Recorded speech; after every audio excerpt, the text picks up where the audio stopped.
Hi, everyone. All right, I really wanted to first start off by saying a huge thank you to everyone who left comments on my last video, which was about making more videos. Um, so in the last video, I asked everyone, do you like watching my sitar videos? Do you find those useful? Do you enjoy those? Should I make more of them? And the huge, overwhelming answer was yes, and that was really great. I've hoped that a couple people would say yes, or a handful, or maybe even sort of the majority, but it was really overwhelming. That told me that people really wanted to know what I was talking about and get involved. So thank you. Number two on tonight's agenda, the lighting is a little bit dramatic here. I was just sort of trying out some new stuff, and I was like, all right, sure, let's go with this. It looked all right. We'll sort of see how it actually comes out in the end. And finally, number three is that there were two comments that I wanted to talk about that came in. The first comment I want to talk about, and I'll paraphrase here, came from a 13-year-old viewer in India. And one, just amazing that people from India are watching. And this viewer's told me that my videos are like one of the reasons they want to now learn sitar, and that they're asking their parents, you got to get me a sitar. Like, and I want to take lessons and find a teacher. For me to have been an inspiration for someone to learn this instrument in general is a huge honor and compliment. So thank you.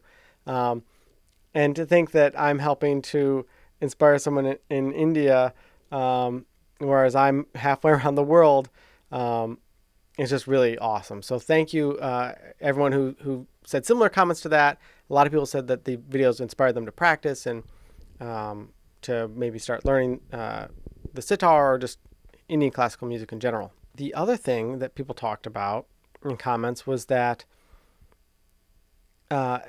they liked that I was just sort of open and transparent, and I just sort of talked naturally about what my experience was, and I guess transparent was a word that came up a lot.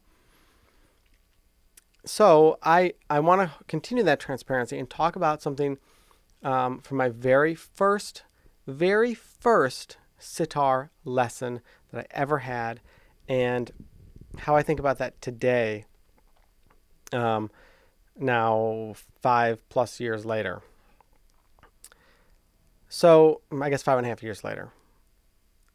So I went to my first lesson, and even actually, no, I'm going to go back.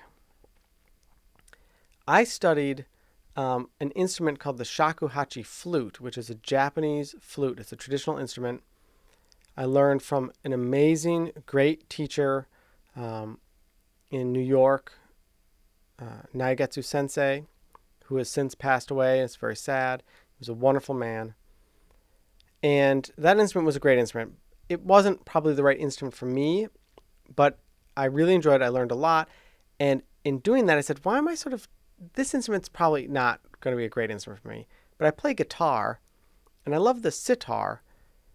Why am I not taking sitar lessons?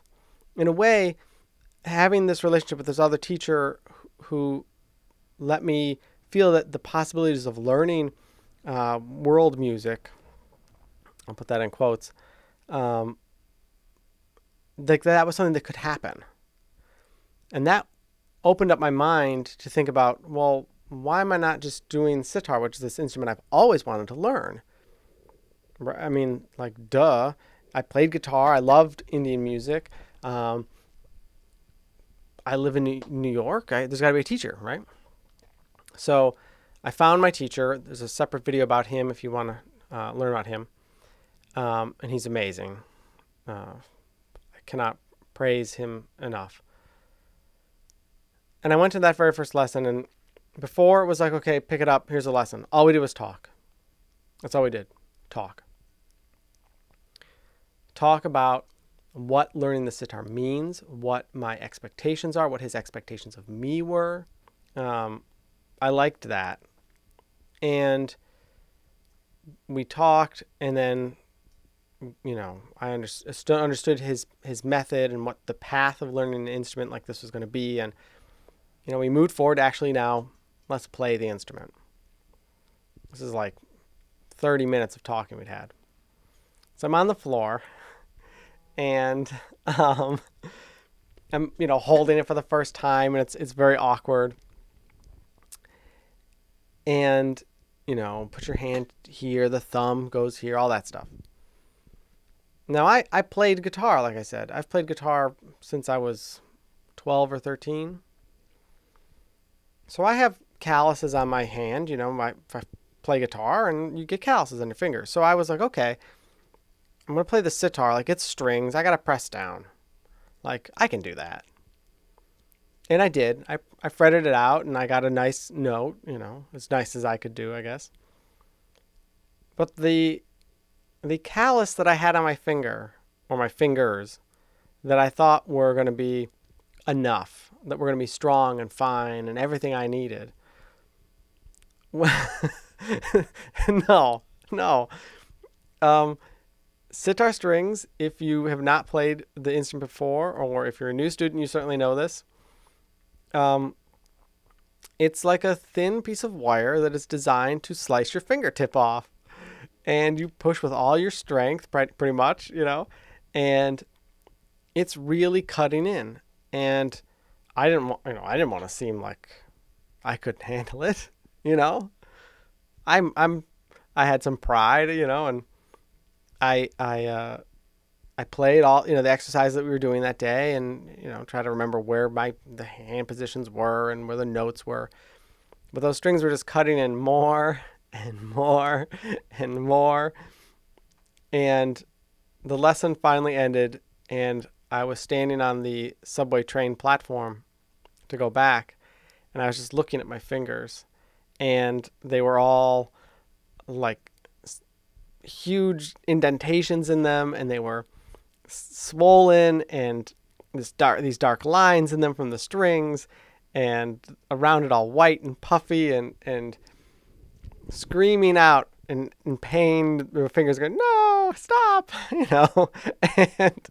and for 2 weeks, the tips of my fingers were numb and tingling, like a pins and needles feeling. For 2 weeks, they were like that. And somehow that didn't bother me. Like, I don't, if I stub my toe, I'm like, oh my God, I'm going to limp for the rest of my life or something. But that seemed somehow like okay. And I guess I'm just going to have numb fingers because I'm going to continue to play this instrument. I'm not going to stop. And yeah, it was 2 weeks. Now, all this time later, I practiced. All this time later, I practiced regularly, and I've built up strong calluses, I guess, as strong as mine are going to be for now. I'm playing the sitar. And I just wanted to do a quick little demonstration. So I have a little piece of plastic here, right? Now, I'll do my best to sort of hold this. I got to do 2 things at once here. So on this plastic here, I'm just going to tap my fingers, and I'm going to hold the mic so you can sort of hear the sound it makes. So, okay. Now I'm going to switch to the other hand. So now in the other hand, I'm going to tap those same corresponding fingers.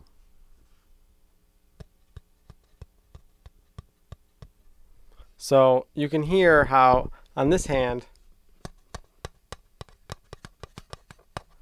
they're like little calloused stones. That's the biggest thing I think I had to get used to with first being a brand new student, is building up the strength of my hand, and then now maintaining it.